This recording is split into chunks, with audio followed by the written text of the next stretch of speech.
afternoon, good evening, everyone. Thank you for joining us in Global Peace Studies for Sustainable Development in Africa, where we discuss pertinent issues of peace and sustainability.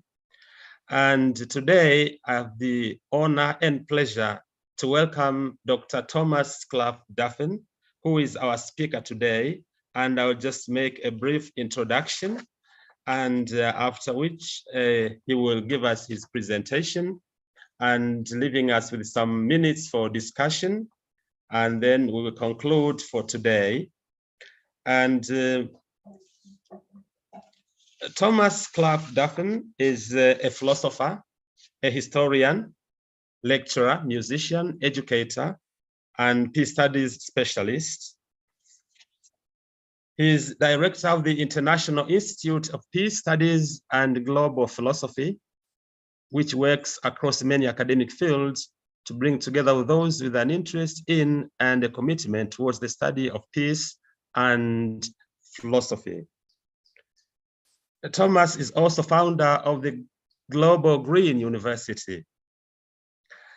He is also the author of over 60 books in the fields of peace studies, comparative religion, and education.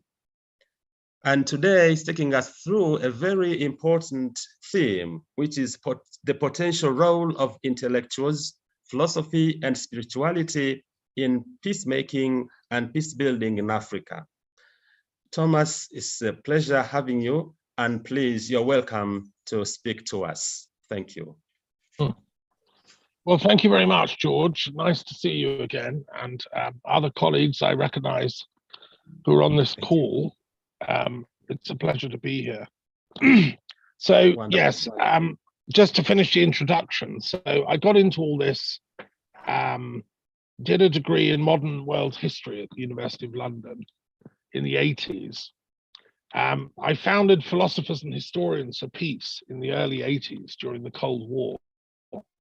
And I've always taken the view that intellectuals, philosophers have a duty to speak out against war and to think through the alternatives, which is a very complex and difficult job. And I read world history as part of my degree. I did courses at SOAS, the School of Oriental and African Studies at the University of London. So I'm a protege of SOAS and CEAS, the School of East European Studies. And so obviously I was mainly educated in Britain. So my approach to Africa has been from a British perspective. And I have always been fascinated by the history of Africa. And I've have many African friends and colleagues. And more recently, I got involved with the World Intellectual Forum and as coordinator in Europe and global co-chair. So I'll be talking from that perspective as well. So first, I want to define what is an intellectual. Why do intellectuals matter? What are they? You know, I cut my teeth as a historian on the history of East Europe. In Poland, intellectuals are called the intelligentsia. It's a Polish word. These were dissidents. These were thinkers who were patrolling Polish history. So you had dissident intellectuals who were thinking through a different way of organizing society that wasn't based on top-down Tsardom. And you know, the history of the concept of the intelligentsia is very interesting. One of my favorite historians at the moment, Tim Snyder, who's written a lot about Polish and Ukrainian history. He's a consummate intellectual. He wrote a doctoral thesis on a Polish intellectual called Creuse, who was a Marxist intellectual, but didn't agree with Stalin and Lenin. So, you know, intellectuals have to find some sort of middle way between the Scylla and Charybdis of totalitarianism or even revolutionary totalitarianism, which can turn against democracy. And we've seen this with Putin's invasion of Ukraine, the way that ideas are subverted to mean the opposite of what they're supposed to mean. You know, so we have to be on our guard as intellectuals against all these tricks by the anti-intellectuals. We have to identify not just who are the intellectuals on the planet, but who are the anti-intellectuals. And they are political leaders, military leaders, intelligence leaders, corporate leaders, power brokers. Unfortunately, social media has given a huge amplification to their antics. And people nowadays are very lost and confused. They don't know who to trust anymore. A sort of neo-populist, neo-fascist, neo-nationalist kind of thought world has taken over, which looks as if it's almost kind of intellectual in the hands of skilled operatives like Putin's Dugin. They pretend to be intellectuals, but actually they're anti-intellectuals. We saw the same in Trump's America with people like Steve Bannon. And we've seen this in Africa, as well. And other people on this call can go into that in more detail, maybe. So intellectuals come in different guises. I include historians, philosophers, poets have a very important role. In most countries, poets are greatly esteemed. I've run a network of poets for peace. Writers, novelists, political theorists, economists, academics generally, but they have to be free-thinking academics. They can't be the sort of academic that hides in the trenches and never sticks their head above the parapet. You have to be courageous. So one of the qualities of a true intellectual is courage. Theologians. I'm a great expert and lover of comparative world theology. So they're brilliant, but they have to have courage. Mystics also have a role to play. There's two types of mystic. There's the anti-intellectual mystic that just says, I've had a vision, listen to me, do what I say. They're not intellectuals. Then there's the kind that has a rational mysticism, which says, yeah, I've had these amazing dreams, premonitions, downloads, and I think this is worth listening to. These are rational things. I would include the great Sufi mystic, Ibn Arabi, the great Christian mystics like Nicholas von Creuse, one of my heroes in the Catholic tradition, and the first saints and apostles. They had rational visions, which can be subject to intellectual analysis. Then we have religious thinkers who study comparative religion, sociologists, psychologists, artists, musicians, and media people, genuine journalists. These are all intellectuals. We know who we are. It's a really important job that we're doing. And I think we're letting the show down. We're not doing it properly enough. I think there's, for all kinds of reasons, we can discuss what the forces are of anti-intellectualism in the world. In Africa, what categories? So I just want to say that I've spent a lot of time studying indigenous spiritual traditions. I'm a great believer in the importance of the indigenous African traditions, be it in West Africa or East Africa or South Africa. I once had a very dear friend who came to some of my lectures at the University of London called Michael Scott, who spent a lot of time in Egypt and elsewhere. And South Africa. He told me a very interesting story that I want to share with you. He'd gotten to know a Zulu elder, a shaman, a witch doctor, quite well, who gave him some private teachings. This was back in like the 50s, 1950s, before these things were spoken about much. And the Zulu shaman trusted him and told him some very important things. He said, look, our indigenous spirituality comes down from ancient Egypt. Our elders were initiated thousands of years ago by the elders of ancient Egypt. And we've carried on these teachings orally ever since. And he described to him their view of the different bodies that the human is made up of. We're not just one body, the physical body that dies at death. We have a more what you could call theosophical series of like Russian dolls. So we have a spiritual body that lives on, that has adventures after death, and that faces judgment at death, which is why morality and ethics are so important. Anyway, he wrote all this up in a pamphlet, which he then gave to me after listening to my lecture. He said, Thomas, I want you to have this pamphlet. And so it was a fascinating exchange. And this brings me to one of the most important things about African spirituality, which is the impact of ancient Egypt. I'm a great fan of ancient Egyptian spirituality. And if it's true, as it seems to be true, this has had a huge impact across the continent. It was the most evolved civilization that Africa produced. And it was the most philosophical and the most intellectual. And I think it still is repaying proper study and acknowledging that. You see, the world's non-African intellectuals don't understand the importance of Egyptian spirituality on world religions. And if there's one message I can get across to this group today, it's to counteract that. Why isn't African and Egyptian spirituality taught in every world philosophy course? Why isn't it taught in every BA degree in philosophy and theology? It ought to be, because it's incredibly interesting, incredibly complex. Now, I'll come back to that in a minute.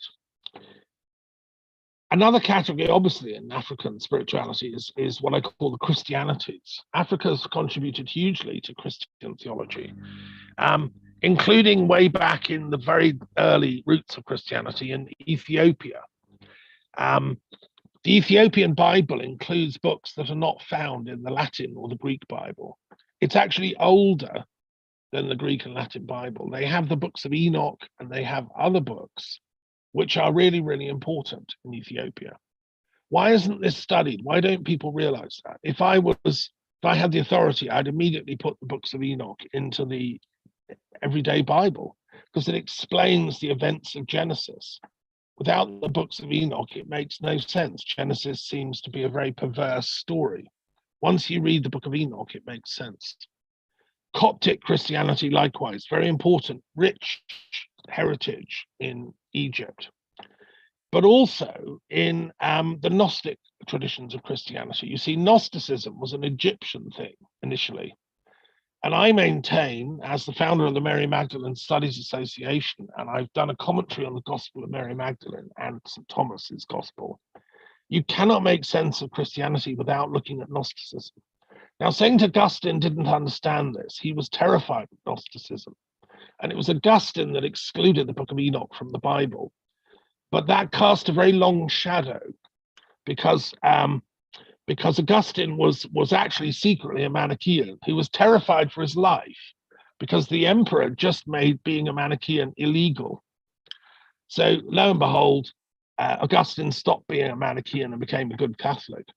But he secretly remained a private Manichaean, which is why you get this dualism in the era of the Catholic Inquisition, which was a terrible stain on history. Well, I think it's all explained if you go back and you rediscover the Gnostic roots of Christianity. Now, it's all there in the ancient Egyptian texts of the Coptics. The Mary Magdalene Gospel was found at Akhmim, which is a town on the Nile Valley, which was a fountainhead of Gnostic Christianity. It's also the home of Zosimus, who founded alchemy.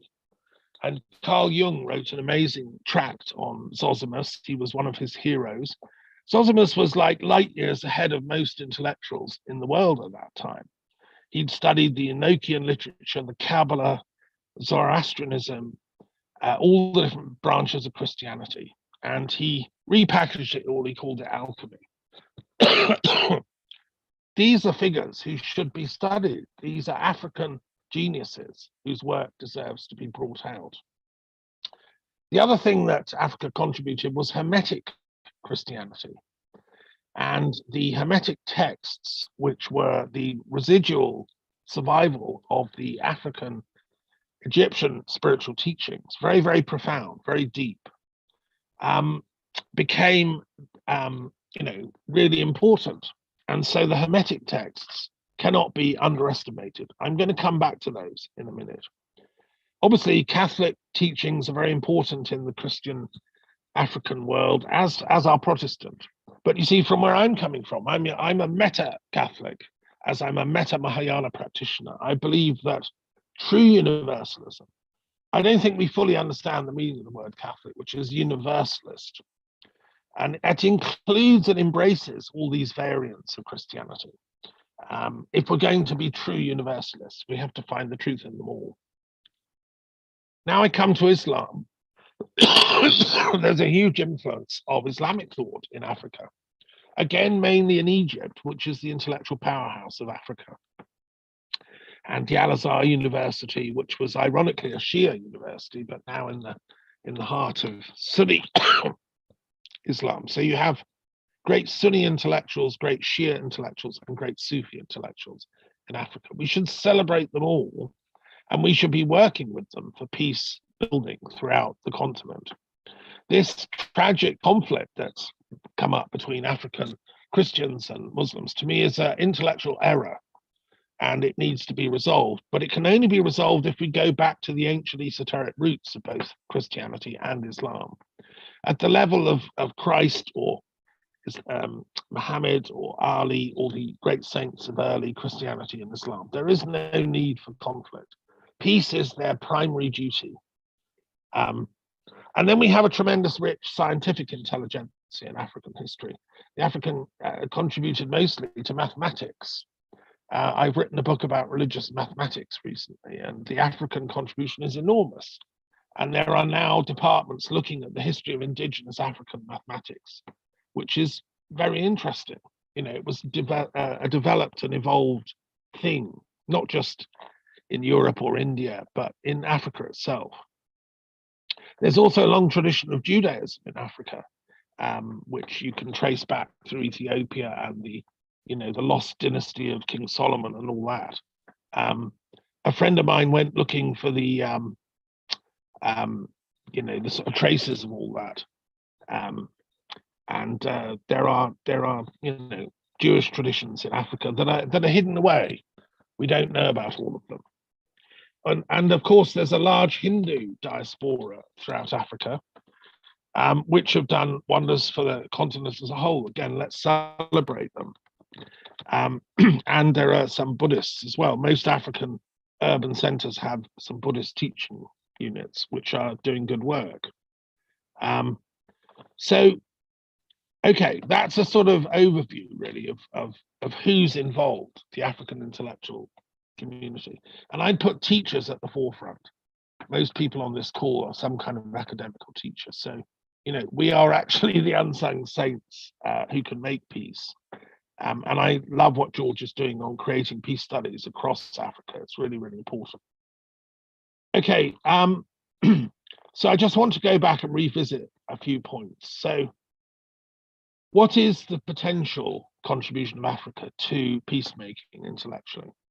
I come back to Egypt, and I can't stress the importance of this enough. You see, Martin Bernal, who was a friend of mine who wrote Black Athena, talked about the impact of African culture on the formation of what we call Greek civilization. Europe's proud of being, descendant of ancient Greece. But the Greeks realized they were the children of Egypt.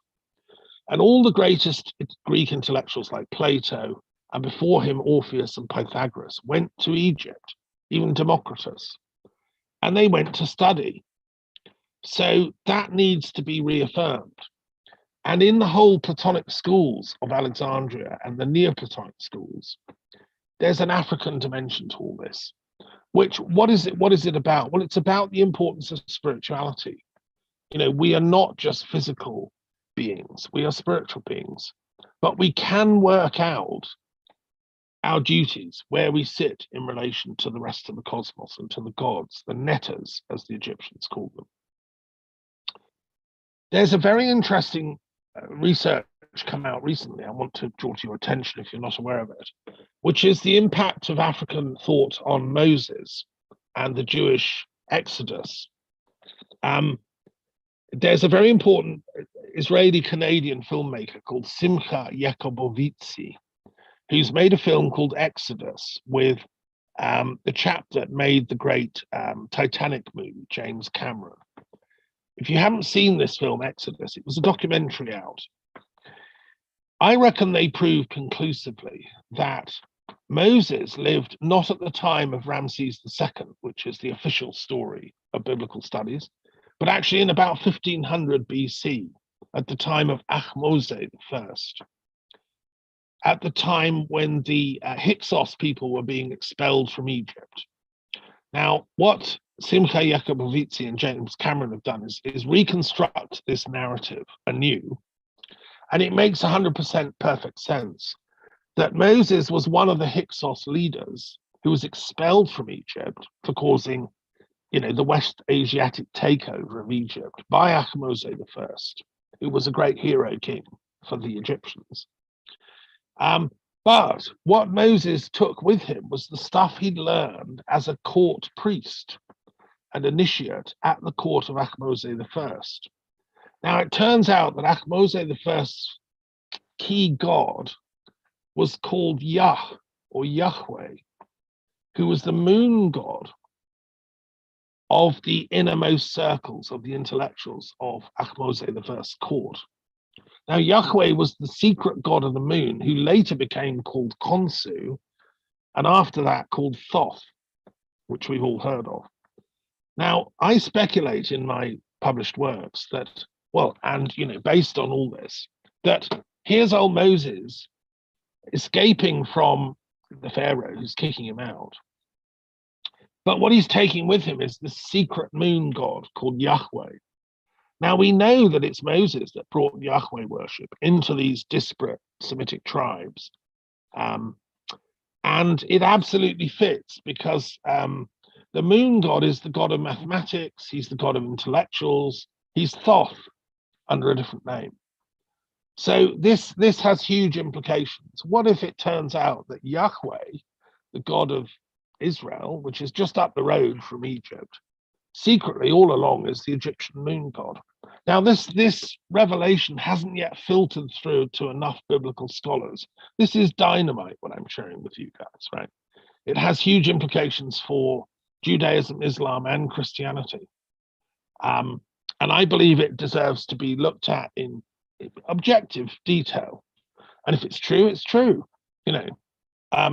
I think that Freud was sort of onto this, but he put it in the wrong time. He thought it was Akhenaten. It's not, it's Ahmose. Anyway, this is interesting stuff.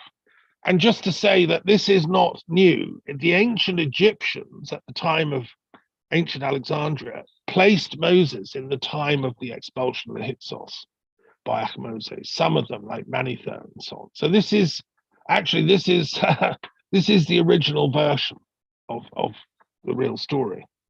Now this has huge implications because it was the rediscovery of these Hermetic texts, which are sacred to Thoth, alias Yah, which brought about the Renaissance in Europe.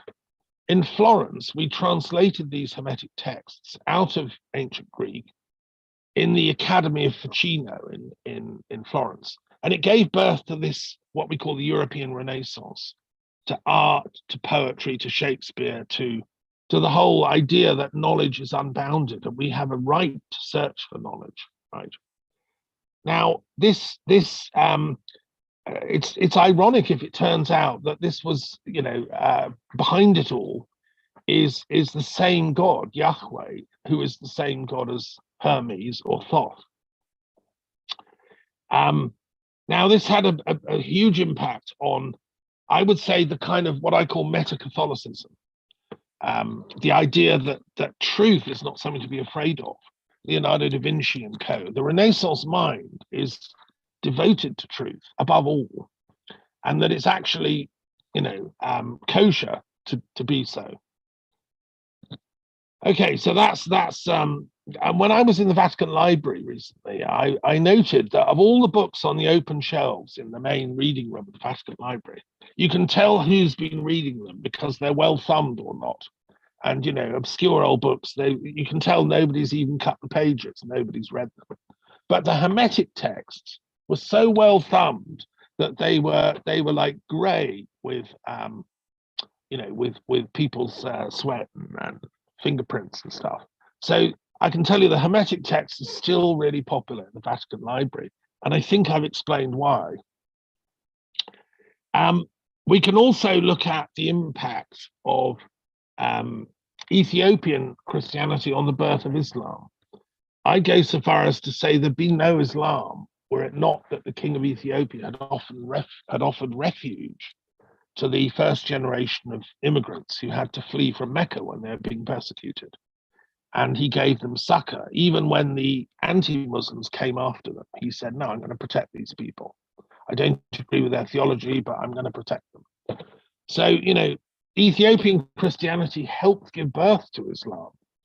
And there's a lot of research I've done in my commentary on the Quran, which I've just finished, 10 years research, on the Christian Gnostic elements in Islam. Scholars now, and I'm just one of a whole bunch of us, are realizing that the Quran is shot through with Christian Gnostic ideas, which Muhammad picked up orally in Mecca and on his travels, because for 15 years, Muhammad was traveling around the Middle East as a merchant under Khadija's operations, and he was picking up discussions, conversations, ideas. He went to Hira, he went to what we now call Haran, and he was picking up all the stories. And a lot of them are Gnostic Christian stories. So it's undeniable, this impact, which I've demonstrated in my commentary on the Quran, which I'd love to get translated, and studied in African universities as a peacemaking tool between Christians and Muslims. I want to say something else here that's also important for intellectual history, which is Hermeticism. I've talked about how important that is, gave birth to Freemasonry. Now, as a historian of ideas, I've studied the history of European, but also global Freemasonry. And I know it has a bad press, and anti-intellectuals on the whole hate Freemasons. They accuse them of all kind of elitism, and they want to shoot them all, as Hitler and Mussolini and Franco all did. The fascist movement in 20th century Europe was anti-Masonic, anti-Jewish, and anti-intellectual. So I'm unashamedly on the other side here, right? And I think that if you study the history of Freemasonry and you go back to people like Francis Bacon and John Dee and in Jacobean England, you see they're all Hermeticists. If you go to the Grand Lodge of England, you look up at the ceiling, it's all Hermetic symbols and mysteries. And this was true in France. When Napoleon sent his savants to go and discover the mysteries of Egypt, and they began the study of scientific Egyptology, Napoleon was a Freemason. Now, this isn't usually known, and his empire was staffed by advanced Freemasons, which is why he sold Louisiana to Thomas Jefferson, who was another Freemason. They were like an international brotherhood of intellectuals based in Paris called the Lodge of the Nine Sisters. These were profound intellectuals. And Napoleon's troops set up all these Freemasonic lodges dedicated to Isis and Osiris. They wanted to bring back ancient Egyptian spirituality, which they saw as in harmony with Christian, Jewish, and Muslim teachings. And since moving to France in 2017, I've been taking a long, deep dive into the history of French esotericism, French Freemasonry, and it's really interesting stuff. The poor old English haven't got a clue how deep it is, which is why they got away with Brexit, or think they did, But so there's lots of very interesting stuff going on in France that is very Egyptianizing. The French intellectuals, the French intelligentsia in Paris in the 19th century were all Egyptianizing to a man. And it was Champollion, the great French linguist, who cracked the hieroglyphs. Now, I think this is still really important. We should bring out the good news of all this stuff. Africa deserves to sit at the top table with all the other philosophical traditions. Okay, what are the intellectual challenges we're facing now, and what can we do about them? I've given you some hints as to where we can look for resources, right? The first thing we have to do is point to the global interconnectedness of all these traditions. You see, there's really two narratives possible from here on. Either one dominant philosophy or tradition or religion takes over and tries to destroy all the others militarily, be it British imperialism revived in Brexit form, or forms of Islam, or whatever, or we're going to have to find a modus vivendi for us all to live together. And that's why I produced my periodic table of the world's religions, which is the first time anyone's done this, like Mendeleev, right? This is a map showing the roots of them all and how they can therefore live in harmony. A good chemist doesn't say that, well, look, my Mendeleev table proves that carbon is better than oxygen, so let's have a war to death between carbon and oxygen. That's ridiculous. So I'm saying the religions are the same as the elements. We're all made up of parts of them in varying forms. So we need to find out their global interconnectedness. Secondly, we have to find out a treaty or a peace treaty between them all, which I've produced as an interfaith peace treaty, which has its own website whereby each faith tradition can sign up and say, well, we're not going to go and attack all the other lot. We're going to recognize with humility that we all only have some little part of the huge puzzle. This requires intellectual humility rather than arrogance, but it can be done. And I'll give an example. The only religious group that refused to sign my treaty were the Russian Orthodox Church. I had a message back from the chief Russian Orthodox Church guys saying, we're not signing that because we're the only true religion. Only our religion is true. All the other forms of Christianity are evil and deviant. And as for the other religions like Islam, well, they're devil worshippers. So that's about as far away from where I'm coming from as you can possibly get. And unfortunately, those are the guys behind Putin and Dugin. They have this arrogance that we, the Russian Orthodox, are the only truth. And that's scary and very backward, right? So we have to help them unthink that, because they've fallen into a rabbit hole of we're the only ones, we're the best, we're the super ones, What can we do from an African perspective? How can we help them? Well, I think in Africa you have Mandela's tradition, and that is the antidote to that arrogance. This is one of the great spiritual seers of our time who showed the world how humility actually wins and non-violence wins. Any old fool can do violence. You can blow stuff up, you can terrorize people, but it's a fool's game. Mandela had an amazing intellectual journey of his own, and he realized that non-violence is the only way to really win so that we all win. And his vision of the Rainbow Nation and the Truth and Reconciliation Commission for South Africa, that is his legacy to us all, which we need to now, sort of advance. I've set up a couple of them. I set up a Truth and Reconciliation Commission for Britain and Ireland, because I'm part Irish and I'm annoyed about the English arrogance to Ireland. It's the same problem. And also I've set up one for the Middle East, which, is the epicenter of all these problems.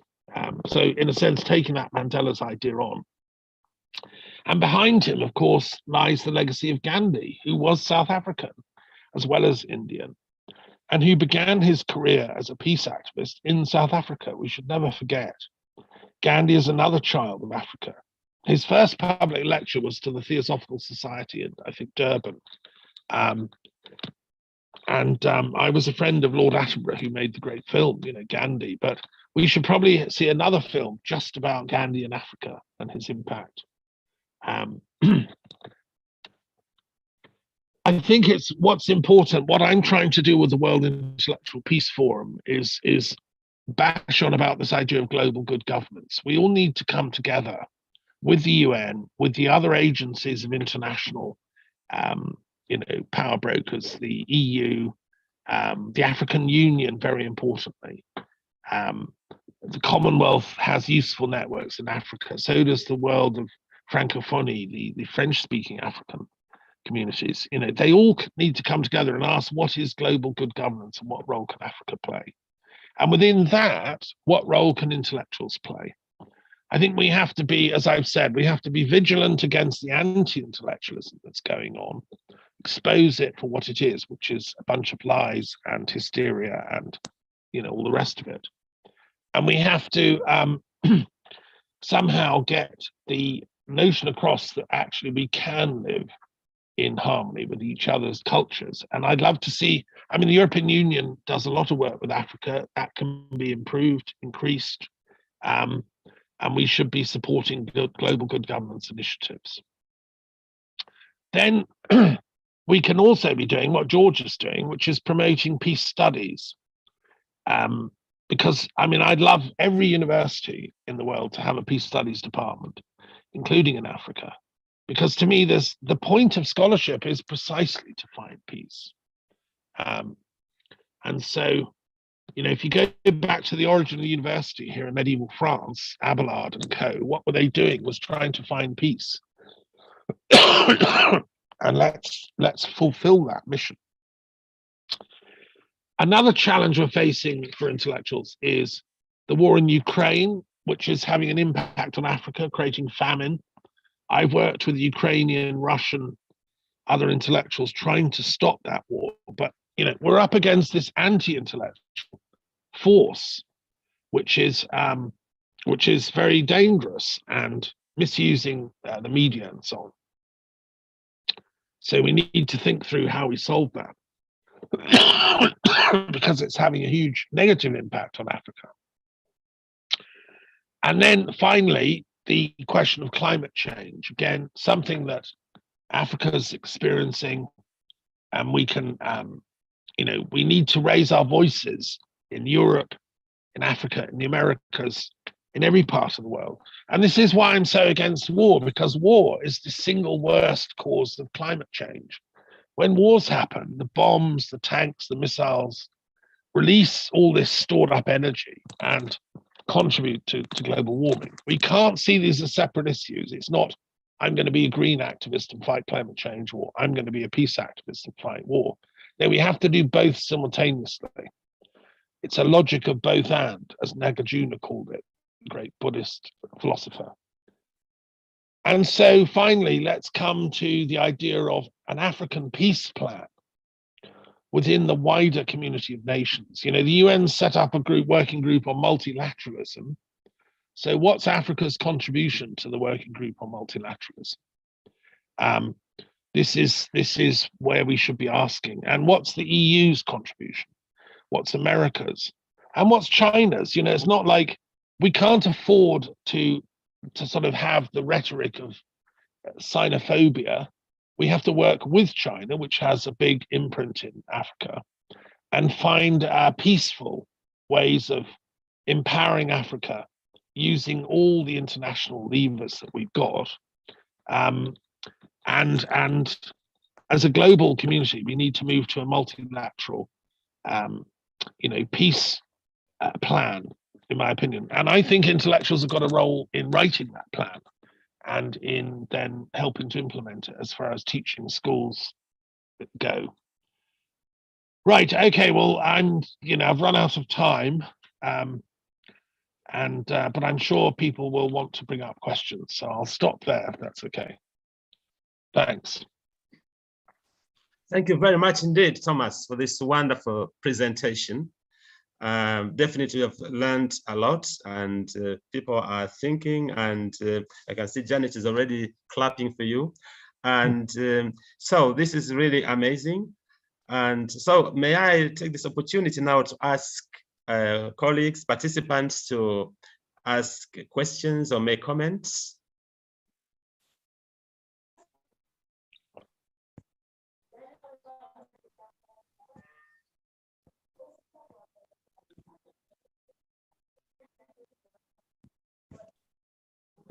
Yes, Joe, please proceed.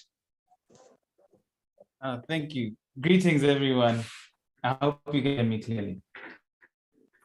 Yes, I just want to say of all the talks we've had, this has been my favorite topic, because I'm an avid reader of the scriptures.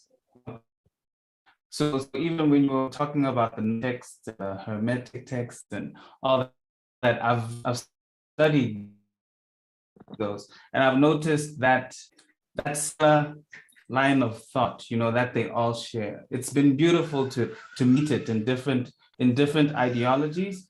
And as I was thinking about religions the other day, actually, I realized God is like the sun, and every religion is like every other place on earth. So it's like, who can say they own the sun? Because we've all seen a sunrise. You know what I mean? So I feel like that would be a way to approach that conversation, to kind of like do away with the ask and violence, potential violence, because we can all describe the sun from where we're standing. You know what I mean? And learn from each other's perspective. So I really loved this talk, Mike.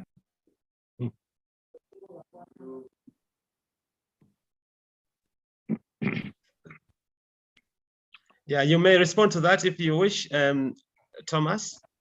Well, thank you. Honestly, just Joe, that's great. Yes, I mean, of course, the Egyptians knew about the sun. Ra, the sun god, was central to their worldview, and they knew the importance of this. So, I like your image that we're all equidistant from the sun as we go round on this little ball or Earth. The sun really is the lord and master of the solar system. And it was part of that Hermetic Renaissance that rediscovered that. Copernicus was an avid Hermeticist as well. And, but I don't think we've still understood the real significance of that. I don't know if you know this, just to quote something. Every little photon that comes from the sun to Earth powers our food and our energy. We wouldn't be able to be here on this Zoom call without the sun's photonic stream that has fed the plants that then you've eaten.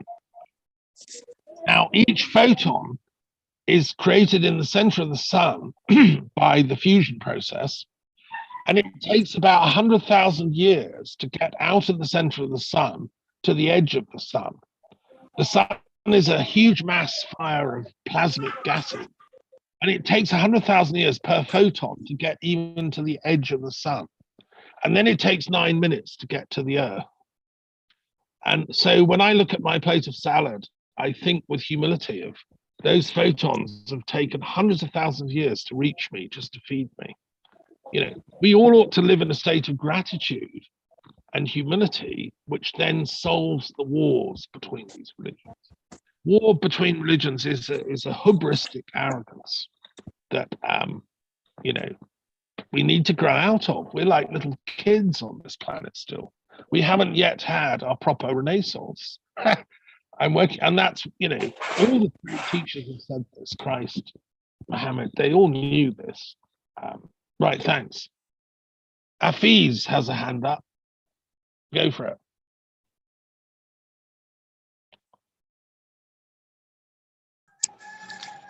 Thank you, Prof.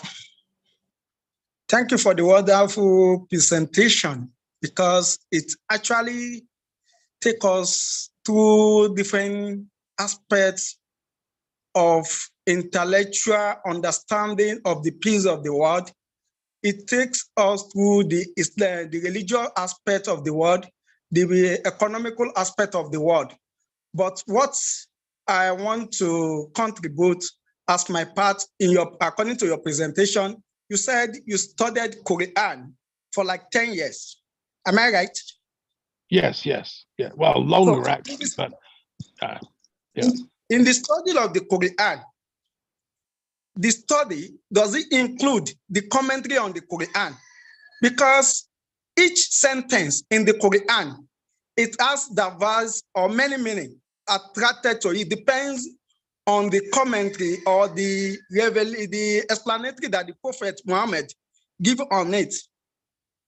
So for us to actually study Quran, you need to understand the hadith, that is the saying and the comment of the Prophet Muhammad sallallahu alaihi wasallam on each of these verses, not to talk about each of the chapters. So Quran has different form of way that people can actually understand it.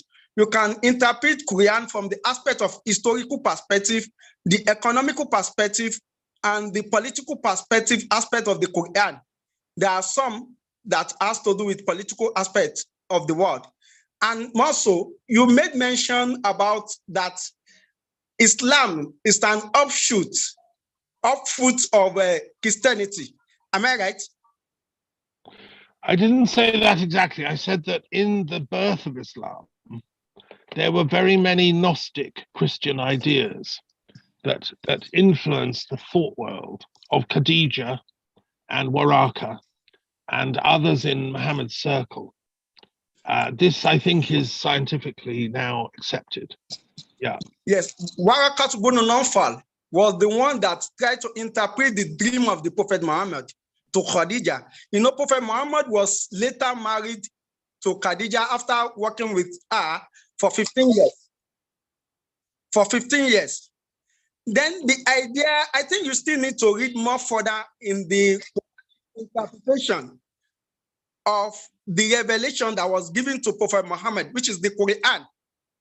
Why there is a lot of relationship between Christianity and Islam is that all the prophets, according to the hadith, I mean the saying of the Prophet Muhammad, source shows that we have 424,000 prophets, of only which is only 313 that was messengers. And among the messengers was Prophet Muhammad. And is a revelation. It is not as if the prophet traveled around the world, around the eastern part of the Asian to gather knowledge. Because the only place that prophet traded with is Sham, which is now known as Syria. Then it was called Damascus. Sure. So no, I think, I mean, I love what you're saying. Thank you. Thank you for contributing. I mean, we could obviously go on and have an hour-long chat, but I think probably we shouldn't. Do listen to my commentary on the Quran. I think you'll find it very interesting. And I'm, you know, I'd appreciate your comments when you've had a chat. Sir, the voice is cracking, so I hardly picked some things that you said. Oh, I'm sorry. Apologies about that. Yeah. But anyway, thank you. Excuse me, sir. It's I look forward to further interactions together. Okay, sir. Right. Thank you. All right. Okay. Who else would like to comment here? Anyone else? Yeah, there was a question in chat, and let me. From Donna Pido, and she's saying, well, is anybody looking at the nearly perfect congruity between the Greek pantheon and the Yoruba pantheon, Yoruba in Nigeria? And probably she wants to say something about it. If Donna, you hear us? Yeah, I don't know if you can hear me, but yes, this is a very, very interesting talk that we've just heard. But I'm a little bit concerned about the intellectual tendency to start from an Abrahamic perspective. And by Abrahamic, I mean Judaism, Islam, and Christianity, while neglecting I don't want to say purely African, but African thought structures, African philosophies that are not necessarily connected to the Abrahamic traditions. And that's why I'm calling to everyone's attention that, in case you don't know, if there are no Yorubas or Dahomians here, that the Greek, I think that the Greek system, the ancient Greek belief system, was not Abrahamic. maybe I'm wrong. Thomas, you'll tell me if I'm wrong. But I would like us all to sort of strive to step out of the predisposition that is both patriarchal and Abrahamic in examining the content and interplays within the philosophies of African peoples. I guess I'm being really dumb here, but I've been reading up on pluralism, the pluriversality, and there's a huge body of literature that is now striving to move away from that Abrahamic perspective and anyway, let me keep it. You guys talk. Thank you. I want us let me to comment. look at the continuity. For me, it's material because I'm a material. Okay, go ahead. Yeah, thank you for that. I mean, obviously, in such a short time, I couldn't do justice You talk, to that. not me.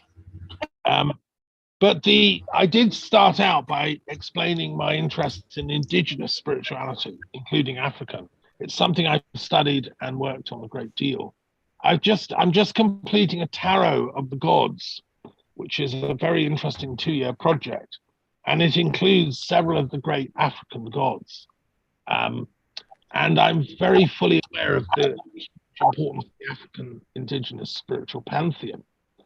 On the matter of Abraham, I just want to say something, which is, I don't think we should shift in the direction of being an anti-Abrahamic sort of movement.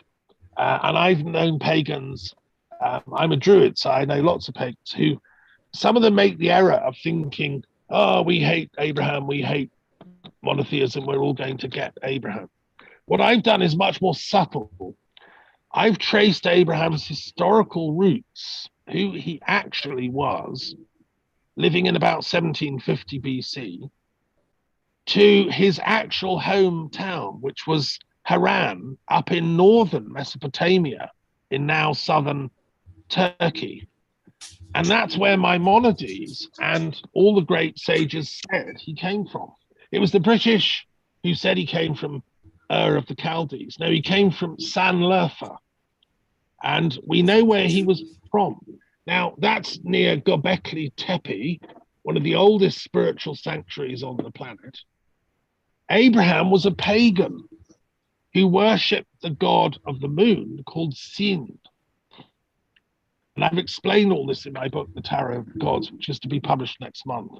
So hold your horses on Abraham.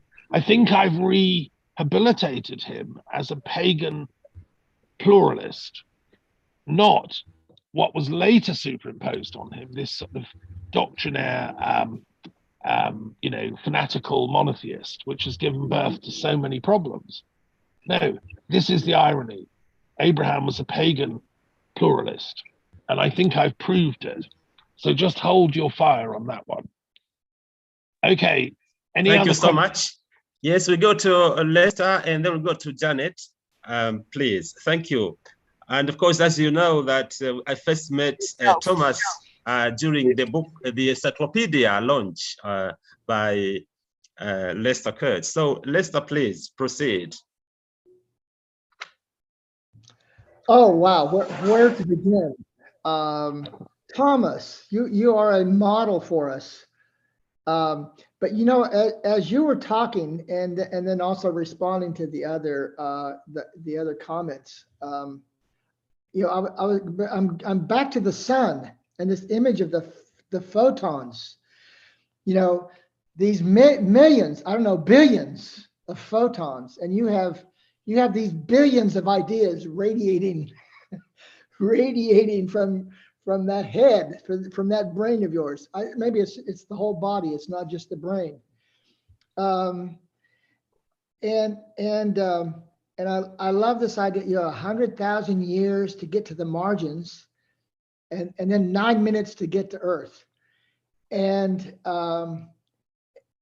it seems like, I mean, it'd take 100,000 years to understand what you're trying to present to us. I wonder if you can give us can you give us a 2-minute nugget of where to start with your understanding of this incredible flood of intellectual development that's come to us from all over the planet in the last 9 minutes? Right. You're saying, Leslie, you're very naughty. Only an American could ask, give me a soundbite in 2 minutes of what has taken 100,000 years to create. The answer is no, it can't be done. There has to be a shift, I believe, for scholars all over the world, a shift towards humility. You see, our scholarship is premised on arrogance. It's like, my PhD is better than yours. I'm a top professor. You're a middle professor. You know, we've got to deconstruct the arrogance of academia and replace it with surrender. This is why Islam is so important. Dear old Muhammad wasn't highly educated. He wasn't a learned man academically, but he was deeply surrendered. So you see, I'm a great lover of the fact that we wouldn't have academia in Europe without the Islamic intellectuals of Cordoba and the Andalusian Enlightenment, which we owe Ibn Arabi and Ibn Rushd and all these greats who made the University of Paris and Oxford and Cambridge possible. We have to rediscover our own humility and realize we're talking about something very sacred. When you enter the lecture room or the seminar room, you're entering like, you know, something really sacred, which is the transmission of ideas from soul to soul. So we have to deepen what we mean by universities. So I'm suggesting a methodology which will then deepen your own research. So whatever field you're working in, economics, star science, astronomy, sociology, whatever, if you adopt the strategy of humility, you make yourself available as a vessel for new knowledge to come in. Creuse put it brilliantly. He was one of the greatest teachers I've ever encountered when he said, you can't pour new wine into old bottles. You know, most academics today in the West are so arrogant, they're so full of old wine, you can't teach them a thing. And even students I encounter like that because they're trained to be arrogant. We have to deconstruct that. And this is what Africa can give to humanity, this realization that, you know, humility is the key to true wisdom. So anyway, I'm sorry if I disappoint you, but that's my answer. Wonderful, thank you. Thank you so much. Janet, please. Well, another American is cutting along a similar path, I think, because in all your erudition, which I really appreciated, let me tell you some ways I appreciated, well, I'm wanting to follow through on the idea of thinking and peace and how they're related, because you bring together intellectuals. And I just want to say that I had a very, that I'd like to think in my past life, I was in Spain before the Inquisition with Maimonides, and not necessarily with him, but within that rich culture. And that in all my life, I keep looking for pockets to have that experience again. And when I teach, I like to think of the classroom as a kind of meditation space. So I really like your soul to soul, I'll put in the word inquiry, exchange of ideas. And the third thing is that in my Reformed Jewish religious education, we asked a lot of questions. And so it was very philosophically based and in combination with the history. And I really appreciate what you said about Afis, what you said about the commentary in the with the Quran, because for me, the study of Talmud and the preciousness of looking at the text and interpreting again as the problems of the world confronted the people studying this ancient text. I think that's so relevant to today. And I think that you're pointing in that way, that the connection, you're pointing to the need for thinking, both digging back into the history and validated the need to think together. What's Donna's word?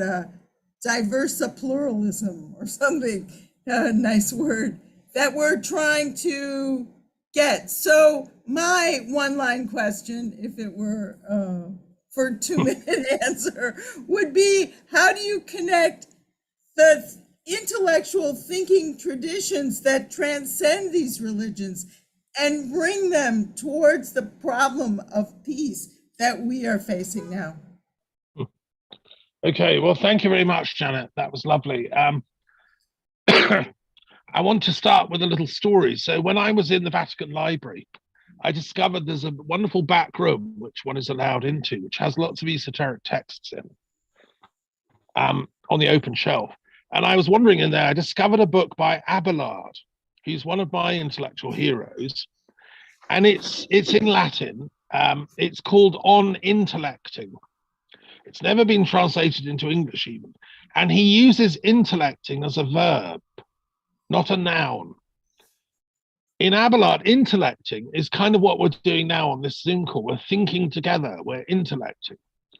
And I think we should remember the verb to intellect.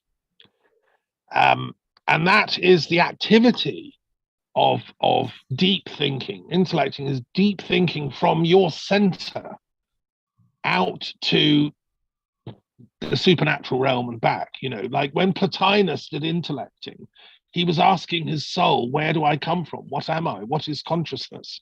What happens after death? Where are my past lives? Well, what are the gods? We've got to go back and do intellecting of that depth again.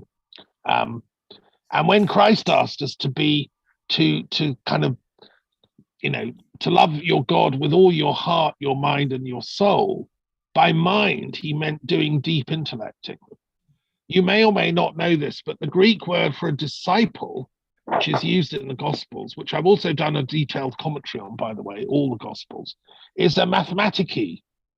It's a mathematician, because the word mathematics meant simply learning, being a learned person.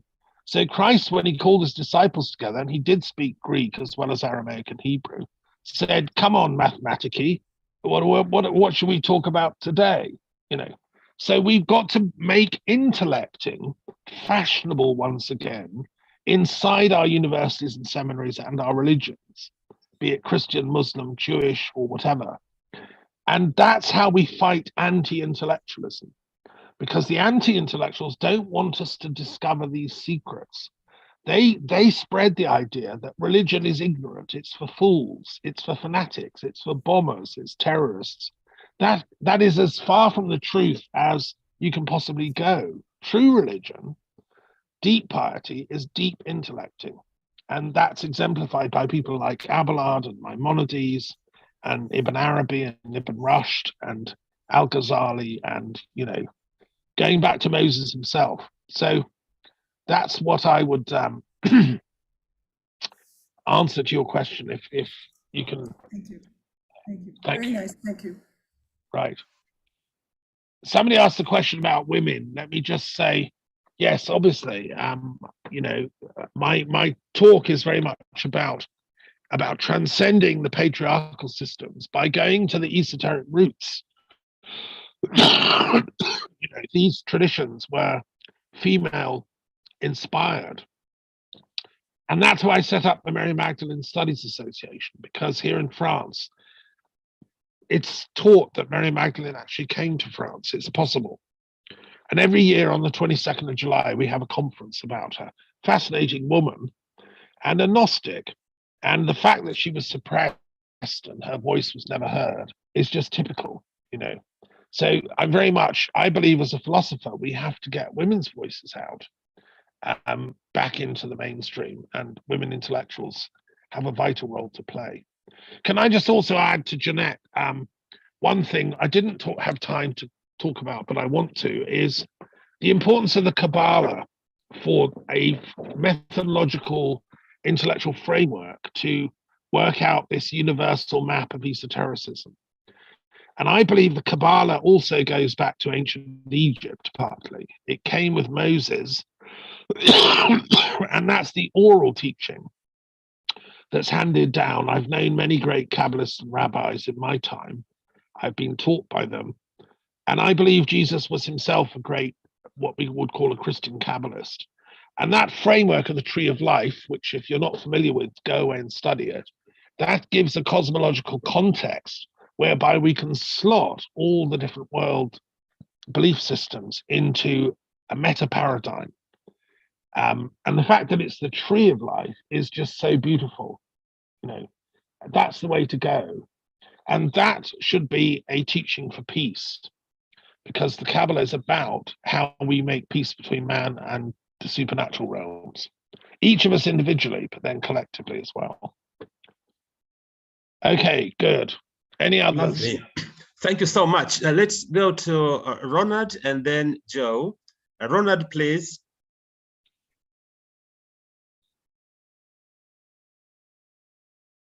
Can you hear us, Ronald Kiyimba? Hello, Doctor. Hello. Are you hearing me now? Yes, yes, I do. Thank you so much, Professor Thomas Daffern, for the wonderful presentation. I really thank you for commenting about Nelson Mandela. Now, what functional golden rule lessons should we learn from Nelson Mandela that he can change the mindset of the African continent?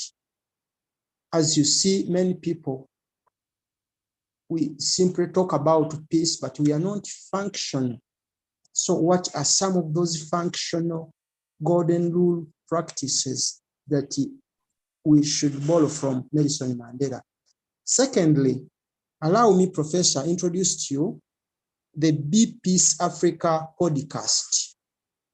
This is a podcast, a medium for peace building and golden rule instruction that we humbly ask everybody to visit the link that I've shared in the chat room and kindly subscribe, pass on the message, and we invite you to take part in putting their peace building message. So I humbly request for a functional peace knowledge sharing, as most of us don't normally respond to mails when they are sent to us as peacemakers and peace builders. So we need a platform of this kind. We should be hearing from one another. Now that you talked about Nelson Mandela, Mandela used his dialogue principle to kill the den of all his enemies. So we need to borrow that. You listen to I listen to you, you listen to me. So we have that knowledge sharing. Thank you so much, Professor. Well, thank you very much. That's great. Yeah, it's a huge topic. I think Nelson Mandela's a fascinating figure, complex person. I mean, he began as a communist. He was a highly intellectual man, highly educated. And he belonged to that early generation of communists back in the 40s and 50s. I should confess, my mother was of the same belief, and she was friends with people in South Africa. When I was a little boy, I'd go into my mother's study. She was sending money to South African communists to carry on with their struggle. Now, I feel that for Mandela, communism was a form of humanism. It's emphasizing our common roots as human beings, whatever our religion or color or class. That was why it's such a radical idea, and it spread across Africa into people like Mandela's hearts. And I think that communist humanism is a very great gift. I've done a lot of research. I wrote a book on the esoteric origins of Marxism. And of course, lo and behold, I traced it all back to French esotericists. Now, you probably don't know this, but it's true that Karl Marx was appointed to the International Working Man's Council by a French Masonic esotericist called Victor Laloubez, who was working within the Isis Osiris mystery schools. So, you know, it's interesting. There's an esoteric history behind Marxism that's never really come out because the right don't want you to know about it. And the left, the Stalinist left, also didn't want you to know about it. But it's there. It's an esoteric, spiritual form of humanism. And I've always said that I'm a materialist, using Maat, the Egyptian goddess of truth and justice. I think the mistake of Marx was to wedge his theories to vulgar materialism. He should have gone for esoteric materialism, and then history would have been very different. But anyway, so I think Ubuntu is the key word for Mandela. That boils down, what I'm talking about, this humanism, boils down to recognizing the human within us all. And therefore we have equal rights, equal duties. So that's my attempt at an answer. Good question. Yeah, thank you so much indeed, Thomas, for this wonderful response. And I would like now to turn to Joe. Joe, you have a question or comment to make? Or is that an old hand? Yes, I have a question. And please stay close to your microphone, please, so that we can hear you loud and clear. Okay. Right. All right. I have a question. I actually love that you mentioned the anti-tools, right? Because they frustrate me too. I was wondering if maybe you thought about a remedy for them, because I've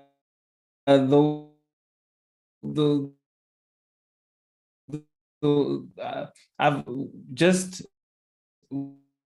I think about them. It's so progress. I feel like it needs to be released. Just wondering if you thought about remedy that. But sorry, you are breaking, and I think because of the bandwidth. Maybe you can put your question in chat, then we can read it out. And oh, sorry. Would you like to start again? Have you thought about a remedy for anti-intellectuals? Yeah, because I've thought about them when they frustrate me a lot, and because of how frequently it happens, it feels like it'd be policed. But I'm not saying it should be. So I'm wondering if maybe you want a remedy for that. Thank you. That's a great question. Well, you know, education. It's the thing they hate. As teachers, we should be insisting on proper high standards in our schools and universities. We should not be allowing McDonald's to take over the schooling system and buy up the universities. We should be defending the public space of our universities across Africa, across America, across Europe. These are really sacred, you know, places, and they belong to everybody. They shouldn't be privatized by the corporate sector, you know, which is like ridiculous. But that's happening in Britain. I mean, Brexit was one. Brexit, by the way, is the worst anti-intellectual movement in modern British history, and it was won because the corporate media, Murdoch and the gang, brainwashed the British people into becoming anti-intellectual, which is a shocking, disgraceful development. And it was done because of the control of the mass media. And, you know, remedies, I've been working on that for a long time, which is why I have a sort of social media presence. But it's why I've written my 60 books and continue to lecture. And, you know, let's get together, join the World Intellectual Forum. Let's work on remedies together. George is helping us. He's coordinating it for Africa.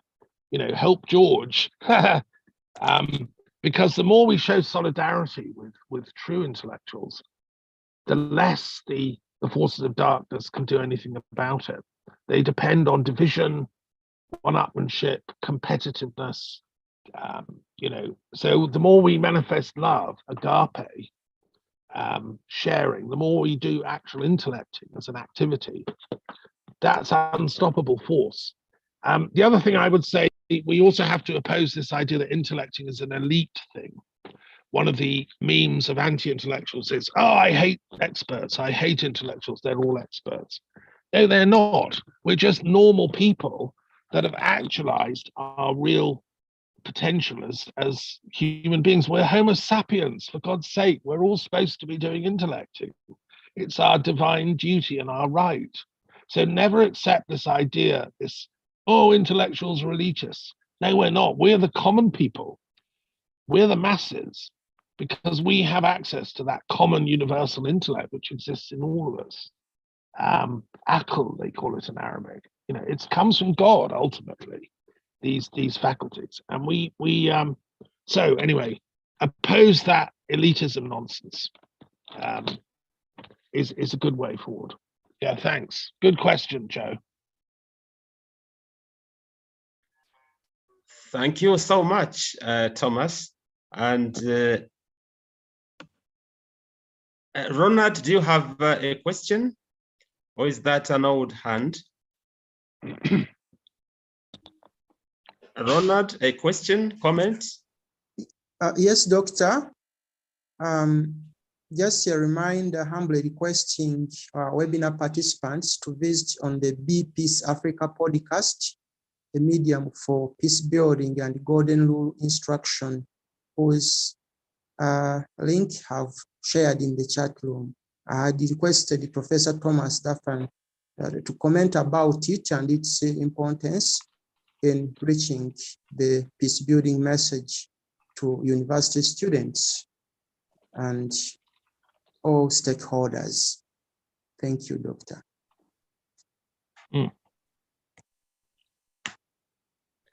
Yeah, I believe that. My contact in chat. Yeah, I don't think I quite understood the question from Ronald. What was he asking?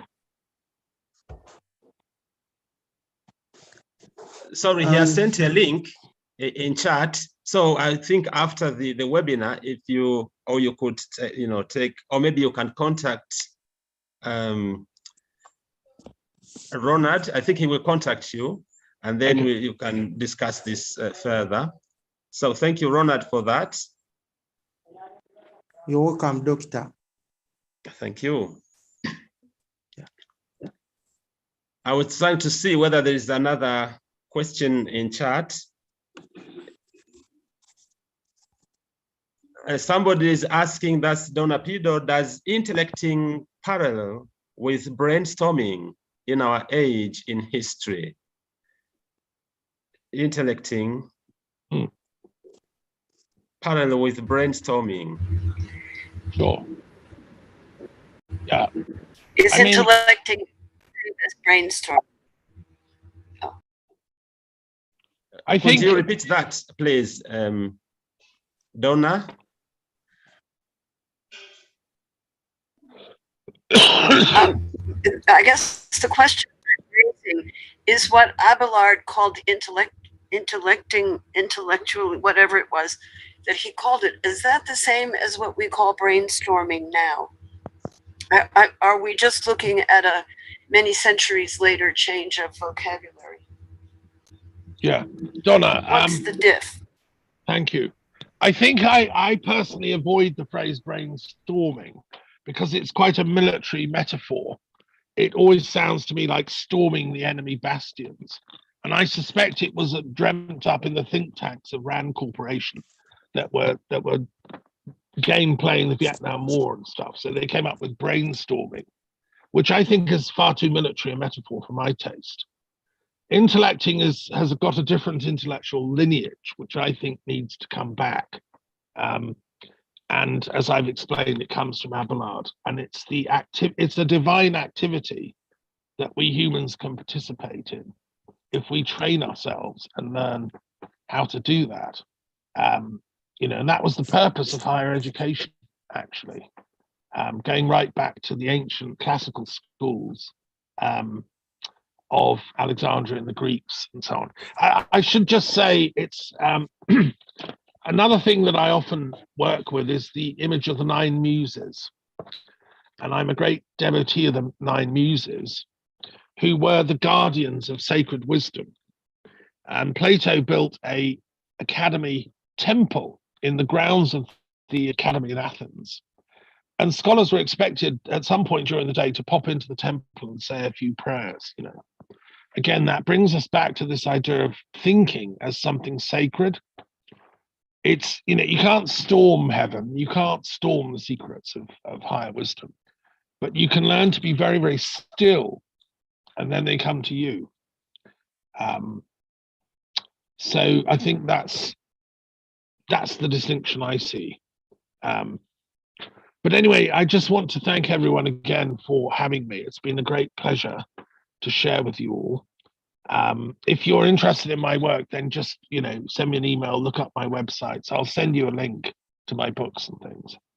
And there's enough to keep you busy for a couple of lifetimes. But most importantly is what you do. You know, I'm only passing on a torch here. It's your intellecting I want to encourage. Come and join us. We have a monthly meeting of our World Intellectual Peace Forum on the 30th of each month. Come and join that. George has got the details. He can send you the invite. And also, just to say, I'm teaching a course on enlightenments at the moment, because the question that interests me is, what is the pinnacle of intellecting? Where does it lead to? Well, all the traditions say it leads to something called enlightenment, right? But what is that? And how can we get there soon, you know, collectively? So I took a bodhisattva vow as a young teenager, 19 years old, to work for collective enlightenment, you know, but what is that actually? So anyway, I'm having great fun co-teaching a course on enlightenments, plural, because I've argued that we need to pluralize the discourse about enlightenment, because each religion says our religion's the best, we are the way to enlightenment. But actually, let's have a scientific discourse across all the paths. What are the different types of enlightenment, you know, and how can we work them together so it's not an either-or thing? That goes back to my respect for Nagarjuna's logic of both and, or paradoxical simultaneity. You can be both this and that simultaneously. That's the first step towards enlightenment logic, which Hegel pointed out years ago. Anyway, that's a little, so there's a couple of things just to say. The enlightenments class and the, you know, the other work. So, okay, I better go. I've got some work to do. Let's get on with the intellecting. Thank you. Thank you so much indeed, Thomas, for this wonderful presentation. And we are looking forward actually to intellecting more with you another time. And I thank also all the participants for this, you know, lively discussion, conversation. And I'm sure we are learning together. Looking forward to meeting you all next week, next Wednesday, the same time, using the same link. So goodbye for now and take care. Thank you so much, George. Thanks to everyone. Yeah. Thank you. Bye.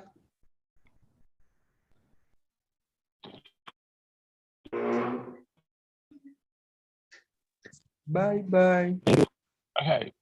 Ciao.